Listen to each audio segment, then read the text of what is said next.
All right, I don't care if nobody's here. That's fine. I said I'm gonna come back and do this movie review, like I said, and I'm gonna stick to my word. Just catch it on a replay. It's no big deal. Trust me.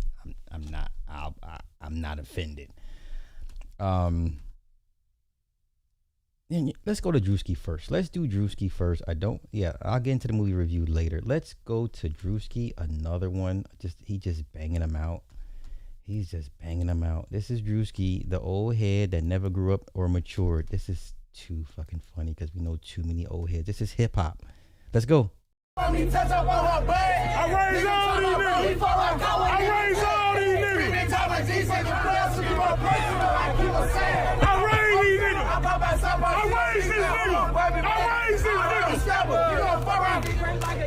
The young nigga look up to me, man. 10 generations of the hood, man. Show love to your hood, man. Y'all nigga come back and feed the streets. Be a big homer to your hood, man. You nigga love me out here. I be that Pyro 1560 bloodhound. He said Pyro 1560 bloodhound. I'm finna start this streaming shit. Yeah, I'm finna start getting on live mode. Yeah. Bro, you just know how this shit be, bro. Like, I don't ask nobody for shit, dog. I appreciate the unicorn. Y'all send a galaxy. Y'all send a galaxy in the chat. Same apartment right here with little. Same shit. That same spot. Right here. I was with their daddy. I was with their daddy around that time. They don't even know what happened. Nigga about this tall, man. So let's talk about them allegations. Your lawyer be deported. No. I was facing 40. It was a probation violation. What I went when I raised these folk, man. Hell yeah! I raised these niggas. From the south, she want me to touch up on her butt. I'm really lost. She tap my name. I'm done all the bitches. Blood ice. First beating and I drunk a Sunny D. Started lurking with my ski. It was 1 degree. Glock 23 on me. I just wanna be. Yeah, what I just did. What I just did, man. I done came down here for everybody. I done came down here, yeah. This is so stupid. We come in peace, Allah Akbar. Allahu Akbar. No violence, we come in peace. Brotherhood. Family. Allah Akbar. We come in peace. Breaking news. 5 armed gunmen in head wraps are on the loose in Atlanta for attempted robbery. They are considered armed and dangerous, one of which has a history of murder. The situation remains unclear. Charleston Porter, age 57, caught committing crimes with underage teenagers, now facing several pending charges. Yo, that's too funny. All right, let me get to this is gonna be real quick. I should have just made a video and not even did a live because for whatever, but I'm here. Okay. Masters of the Universe. I didn't take notes, so everything I'm going off is memory. Some parts I'm gonna forget, and if you were there, if you went to go see it, and fill in the blanks for me. All right, so once again, the first act, when Adam is narrating Eternia at its high point, and it's the first act is peak, and then when Skeletor invades Eternia, and then Flash Gordon. I hear the electric guitars. I'm like, oh, that's Brian May. It gives me Flash Gordon vibes. People forget Flash Gordon bombed horribly at the theaters, and it's become a cult classic. It's beyond a cult classic. Like, it's standard sci-fi camp. Like, it's the poster board for, if you're gonna do sci-fi camp, Flash Gordon is the blueprint. And it gave me Flash Gordon vibes. I mean, the invasion, Skeletor, when they invade Eternia, and like I said, the fight scene between Duncan, played by Idris in Man at Arms, versus Trapjaw, that shit went so hard. Oh, I mean, and then whoever did the sound design, the sound production, the sound engineers, I mean, the laser blast, it sounded heavy. When their bodies were hitting the concrete walls, it just, the thud, and then the theater, shit just reverberated. You could feel it in your chest. I'm like, God damn. This shit hits like a subwoofer. Whoever the sound engineer was for this movie deserves a pay raise, deserves an Oscar nomination. Because I'm telling you, that shit thumped. like a 12-inch woofer, a subwoofer by JV by a JL Audio. I mean, just the sound, and then Jared Leto, God bless Jared Leto. He catches so much hell because he's such a divisive actor. You're either gonna love Jared Leto or you're gonna hate him. I hate that he gets so much hate. Jared Leto is one of the best method actors that we of any generation. He immerses himself in whatever role he's in, and he killed it as Skeletor. I mean, he had the old English drawl, just like how the old English would talk, such dribble and droll, and I don't care, and such a recognition. I mean, I'm just like, what? I could do a whole Skeletor movie with Jared Leto. And then the jokes. Now the problem with it was too many jokes. There was jokes about Ram Man, Ram, give me some head, right? And then the fisto jokes with the fist, and then the one joke when Skeletor is pretty much going through Adam's memories. He's like, yeah, your whatever, your sword dangling between your big thighs. I was like, ooh, that was kind of weird. It was a lot of weird jokes. Some jokes hit. The other jokes, too many jokes didn't hit. But Skeletor, hilarious. I mean, listen, Skeletor was, and I could see where they're going to say toxic masculinity. Listen, Skeletor was beating Evil Lynn's ass. And I don't mean beat her ass, but I mean he would choke her out. He was choking her, grabbing her by the arm. And, when he touches you, you get this black poison in wherever he touches you at. So, I mean, he's just yoking up Evil Lynn. He's like, don't test me, woman. And I mean, he's just talking bad to Evil Lynn, y'all. Like, talking bad to her. And when he choked her out, it just better work. I was like, oh my God, this is not going to end well. So first act was awesome. So then they send Adam through a portal to Earth because to protect him and the sword. He loses the sword on halfway through the portal to Earth.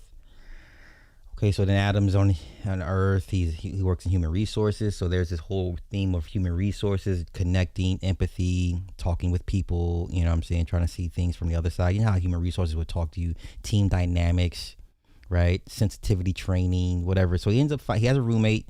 The roommate watches all these rom-coms. He ends up eventually finding a sword. The scene in the comic shop was kind of funny. He's trying to get the sword out of the Tarek character. And he does all this. He steals the sword, and the girl's like, are you single? As he runs out with the sword, he gets arrested. Midway through the arrest, Beastman shows up. Beastman looked good. Beastman was scary. Beastman was strong. Tila shows up to save Adam from Beastman. Listen, every scene Skeletor is in, I mean, Jared Leto steals this movie. He is this movie. Idris Elba, very good as Duncan, Man-at-Arms, but I hate how they halfway, basically after the first act, he's a drunkard, right? He's the drunken dad. He's Tila's dad, and for a good part of that second half, he's just a bumbling drunk. I didn't like that part, but.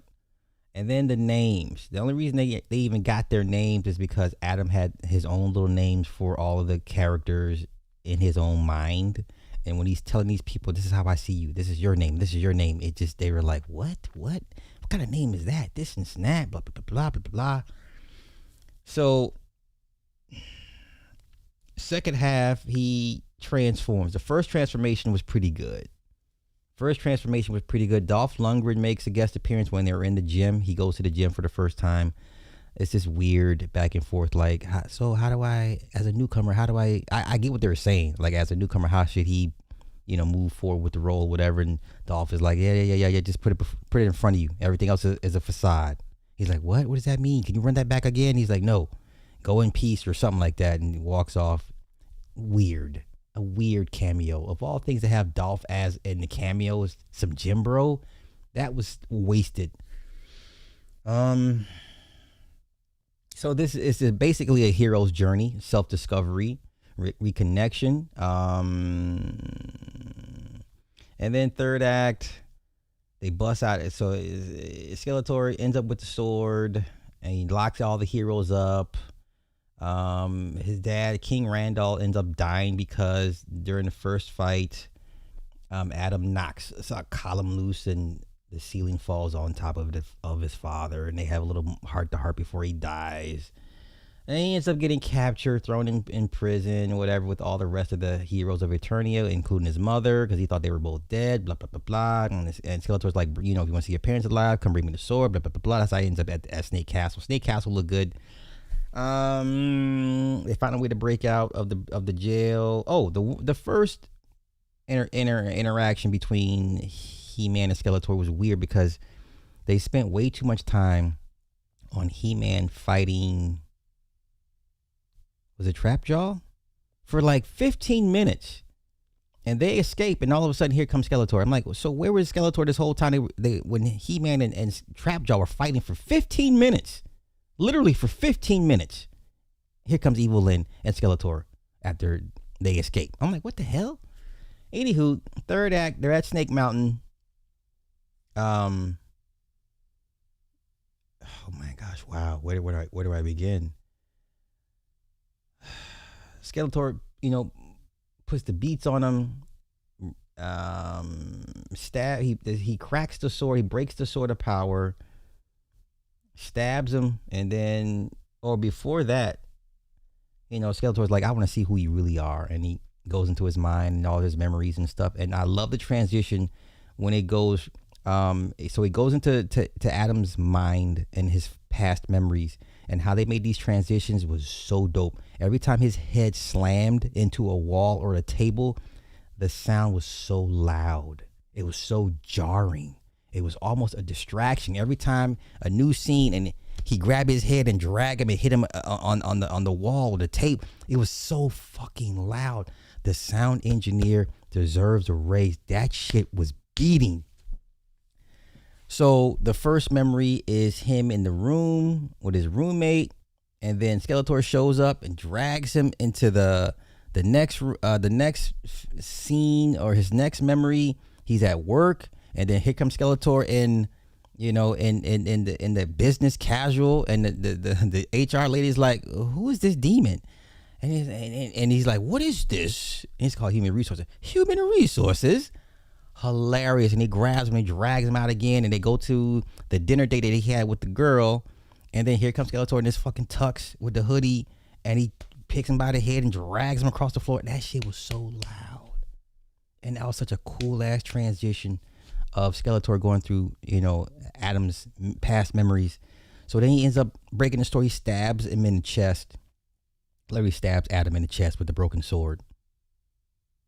So in between purgatory, somewhere in that purgatory before he transitions, he's like, am I dead? And here comes the sorceress. She's like, no, you're not really dead. I mean, you can be if you want to. And it's this whole existential conversation. And he was like, well, the sword, I don't have the sword. Or say the words. Oh, the power of Grayskull. I have the power. That's right, you have the power. So he realizes he's the vessel, not so much the sword. So then he comes out of it and pulls the sword out of his fucking chest, and the sword reforms, and he transforms again for the second time, and they go at it. And then listen, and so when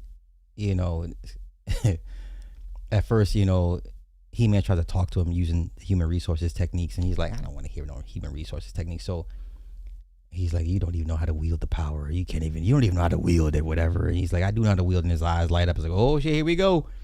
And he's like, I just don't like using it. So he commenced to beating Skeletor's ass. I mean, the slow-mo shots of him, the fist in his hitting his face like, he hit him with a 4-5-6 combo to the body, and with an uppercut with the right hook, beating his ass. And them punches are so hard and so heavy. I mean, and then the slow-mo shots of every I was like, okay. So he beats his ass.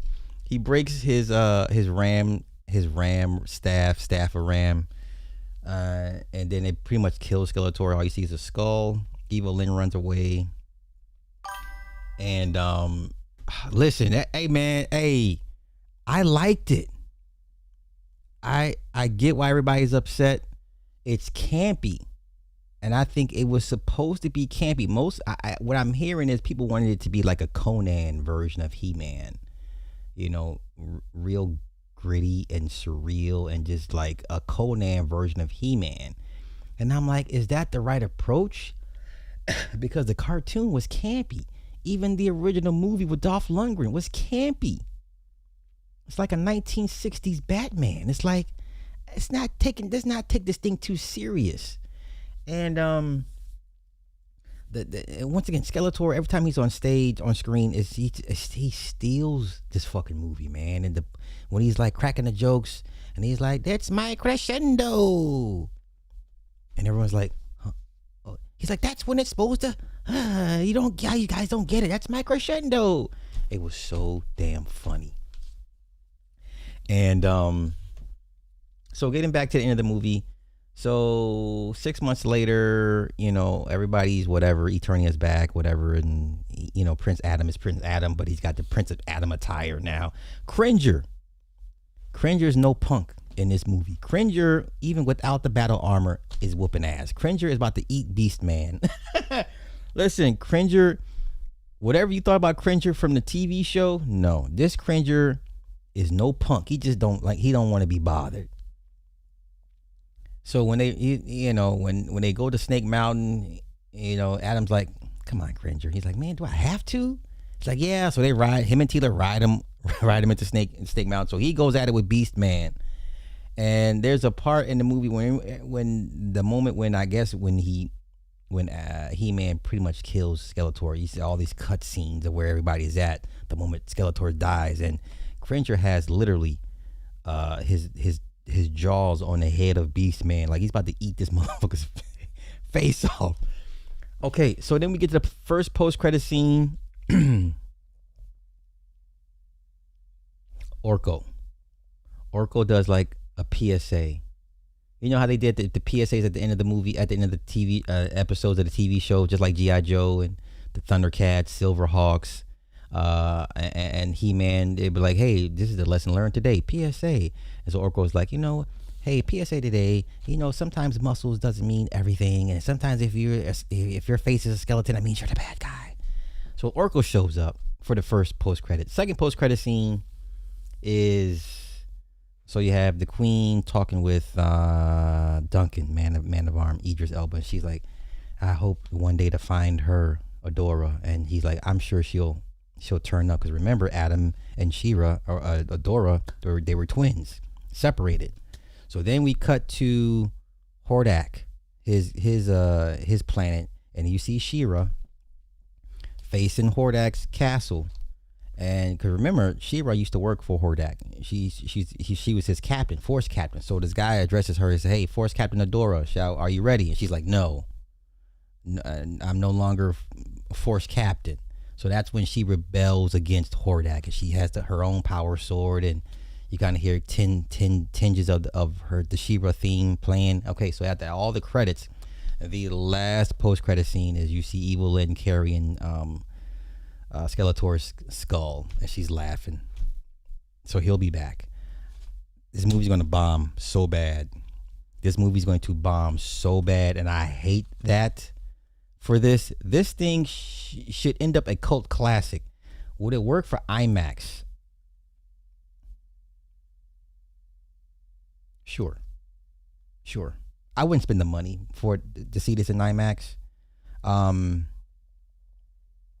IMAX for this movie only works with the first act, the battle scene, parts of the third act.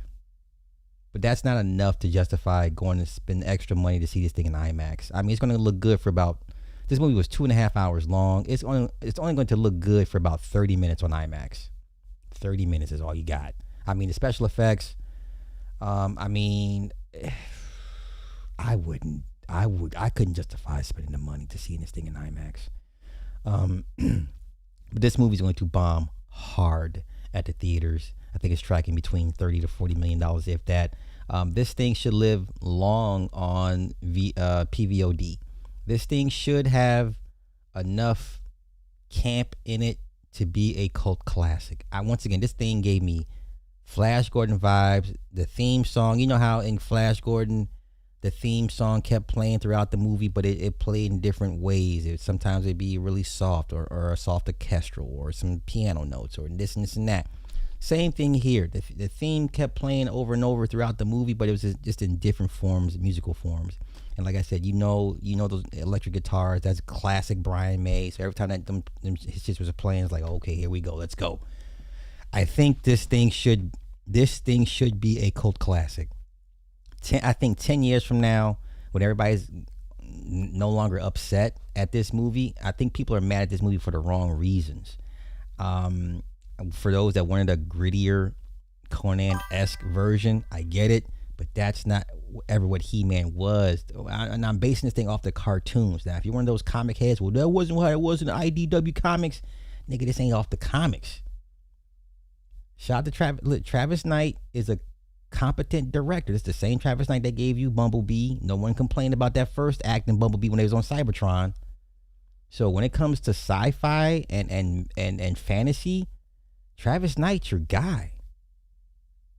You know what I'm saying? If Travis Knight was allowed to do a Transformers film just strictly on Cybertron using G1 Transformers, he would kill it. All right? Same thing here. If the focus was strictly Eternia and just Eternia based adventures and shenanigans and leave the human shit alone, it would have killed this movie.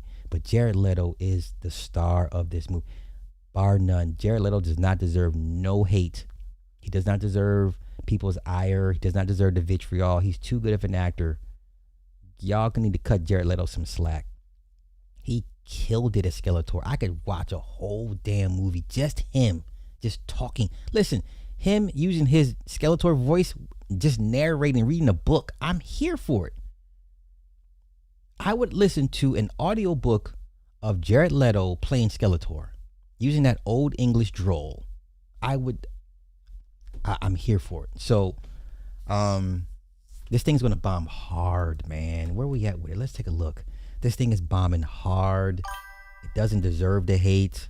I think too many people are just mad for just mad to be mad. But the jokes were too much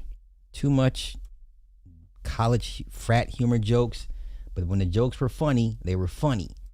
And then, like I said, a lot of people are not going to be happy with how Skeletor treats Evil Lynn. Like he is the man. And, he reminds her of her place. And I don't think a lot of people are going to like that aspect of Skeletor. I'm here for it, man. Now, the chick that plays Evil Lynn, she's trash. No one's going to top Meg Foster as Evil Lynn. But let me look at Masters tracking real quick, and then I'm going to get out of here because I have to go to work in the morning. I'm tired. And I had softball practice today. I took a ground ball to my forearm. I got a wep on this. I'm rusty. I'm sore. But I'm still, I can still swing a ball, swing a bat, and I can throw a ball. So tracking. It's bad. This thing is gonna be dead in the water in less than 2 weeks.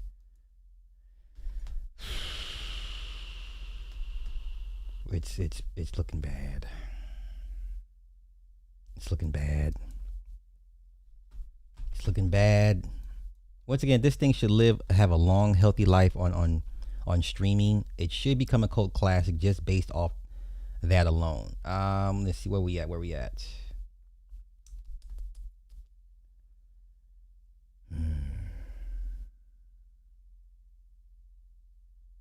Scary Movie is gonna come in higher than average.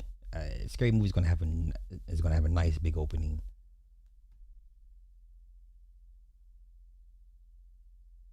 Yeah, it's looking bad for Masters of the Universe. I think a lot of people, I think they should have just called it He-Man and not Masters of the Universe, because remember the cartoon was He-Man and the Masters of the Universe. You should have just gone with the He-Man. Should have just gone with the He-Man. Oh, this thing's gonna flop. Oh, look at this. It's on. It's 27 to 35 million. U.S. This thing cost $170 million to make. Do you understand? This thing cost $170 million to make. This thing's not going to make no money. Now, what if they greenlight a sequel? What I would like to see is cut back on that budget. Cut back on that budget and try to get in theaters, or just dump it straight to streaming. I wouldn't like for them to do that, but gotta cut back on that budget, man. This is too much for a movie that their hardcore fan base is pushing 50. We're pushing 50. Okay, for those of us that grew up with this cartoon in the movies, we're pushing 50. Gen Z is like, what is this? Okay, in my theater, literally is like maybe 1, 2, 3, maybe less than 10 people. And we're all clearly in our 40s and 50s. There was one young kid in a wheelchair, but the people that took him were in their 50s. Okay, so I hate this for them. And, you know, once again, Jared Leto is the saving grace. He killed it in this movie. Give me a Skeletor origin story with just him and build around him, you know. Nah, man, listen. Nah, I like Frank, but nah, Jared Leto killed this shit. No, sir. No, sir. No. Jared Leto killed it. No, he does not. No, he does not. What movies did he ruin? Please don't say Tron Ares, because Tron Ares was dope. So give me the movie that Jared Leto ruins. Please give me the movie that Jared Leto ruins. He's one of the best method actors of any generation. He killed this role as Skeletor. You forgot it's Jared Leto. Clearly, is a guy clearly he's in a muscle suit, but the skeleton face and then the red eyes. Oh my God! Like, you forget that's Jared Leto. I forgot. I mean, he has that old English cadence down pat. You forget it's him. So no, I'm going to stand for Jared Leto. He gets a lot of unfair hate. He gets a lot of unfair hate. Okay, Morbius was a bad movie because that's a bad movie. That's not Jared Leto's fault. If Tron Ares is a bad movie, it's a bad movie because that's not Jared Leto's fault. How's that his fault? Yeah, you tried it. Tron Ares is dope. Morbius is a bad movie. A great actor cannot save a bad movie. That's a bad movie. And the Joker in Suicide Squad, he killed it. What are you talking about? Matter of fact, we still wait on the Ayer cut. Come on, man. Run that back again, bro. Try again. Try that shit somewhere else. Not gonna work here. No. You trying to tell me about a movie that I watched as a kid, and I'm telling you what I just saw today? Yeah, better than Frank Langella. They're both campy, but Jared's version is more towards the cartoon that I grew up with. And they all had at the end of the movie, they all do that crazy ass laugh when they're just all ha ha ha ha. They all laugh and throw their heads back. They all do that laugh, and then Cringe is looking like, what is this? It was funny as hell. That was funny. But yo, Jared killed it as Skeletor. Sorry, take it to somewhere else. Go to another movie review channel and y'all can bash on Jared Leto all day long. I'm not gonna bash Jared Leto. He killed it. He saved this. He's the saving grace of this movie. No one's talking bad about Jared Leto's performance. No one's trashing his performance in this movie. Nobody. He killed this role. Sorry. So,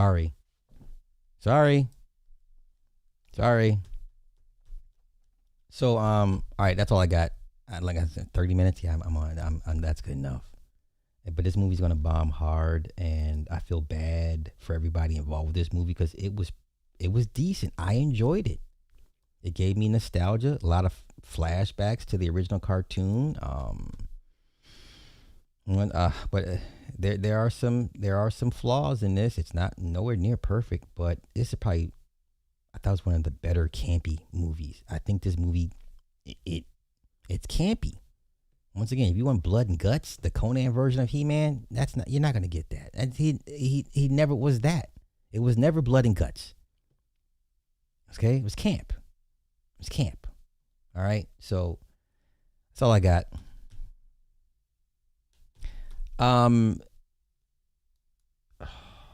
No, it is definitely master subordinate. It is not. No, there's no love.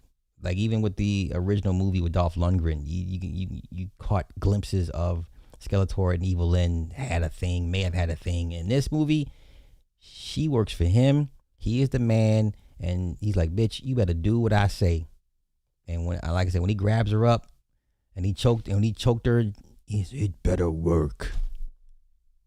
I was like, "Oh, they're not gonna like this. They don't like seeing men, you know, strangle women." Just saying. He's a bad guy, and then there's this, and then when the last confrontation, because He-Man's trying to talk to him using human resources. He's like, "I don't want to talk." He says, he goes over this crazy ass soliloquy, and he's like, "Because I'm a villain." I was like, "Ooh, I felt that." Yeah, he's like, "I don't want to talk. There's nothing to unpack here. No, because I'm a villain." I was like, yes. He doesn't need a rhyme or reason. He's a villain. Killed this role. Fuck out of here. Frank Langella, who? Sorry, man. But I'm. Hey, listen. I want this thing to do well. It's not going to do well. It's going to get murdered this week, next week, 2 weeks from now. This thing will be out of theaters by the end of June. Let me see. What is this? What June is this? This thing will be on VOD by the end of June. Yeah, this is going to be on streaming before June is out, or right at the end of June. That's how bad it's going to get its ass kicked. That's how bad it's getting its ass kicked now. I believe next week is Scary Movie 6, Supergirl, and then the following weekend, Toy Story 5. Oh, what? And then after that, you got Moana. What?